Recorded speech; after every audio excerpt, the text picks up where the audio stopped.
Hello Sathya, சொல்லுடி. என்னாச்சு? எல்லா பிரச்சனையும் முடிஞ்சுதா? எல்லா பிரச்சனையும் முடிஞ்சிருச்சு. அபி நிச்சயதார்த்தத்தை நிறுத்தியாச்சு. தேவியோட வாழ்க்கையும் காப்பாத்திட்டேன். ஆனா வேற ஒரு புது பிரச்சனை ஆரம்பிச்சிருச்சு. வேற என்ன புது பிரச்சனை? ஆபீஸ்ல நலன் சாருக்கு எல்லா விஷயமும் தெரிஞ்சு போச்சு. என்ன விஷயம்? அபி என்கேஜ்மெண்ட்ல நான் பண்ண குழப்பம், கலாட்டா, ஃபங்க்ஷன்ல எப்படி தீ பிடிச்சதுங்கிறதெல்லாம் அவர் வீடியோ ஆதாரமா பார்த்துட்டாரு.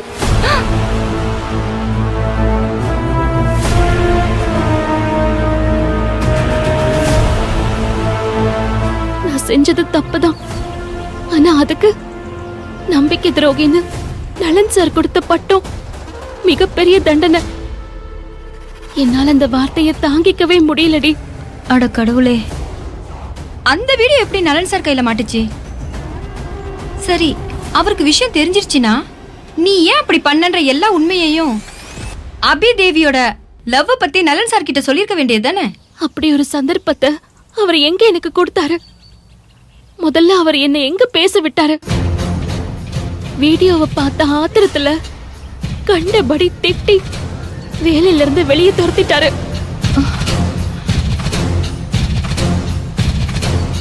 வேலை போயிடுச்சா? வேலை போனது கூட எனக்கு வருத்தம் இல்ல.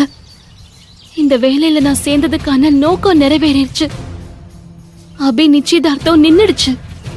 ஆனா என்ன முழு மனசா நம்பினவர்கிட்ட இருந்து எனக்கு கிடைச்ச பட்டம் துரோகி. அதுதாண்டி என்ன கூறு கூறு அறுக்குது. தாங்க முடியலடி. சத்யா, அழாத சத்யா. நடந்த நல்லதுல ஏதோ ஒரு சின்ன கெட்டது நடந்துச்சுன்னு நினைச்சு உன் மனசை சமாதானப்படுத்திக்கோ. அப்படி முடியாது கல்யாணி. தேவி வாழ்க்கையை காப்பாத்தியாச்சு, அது உண்மைதான்.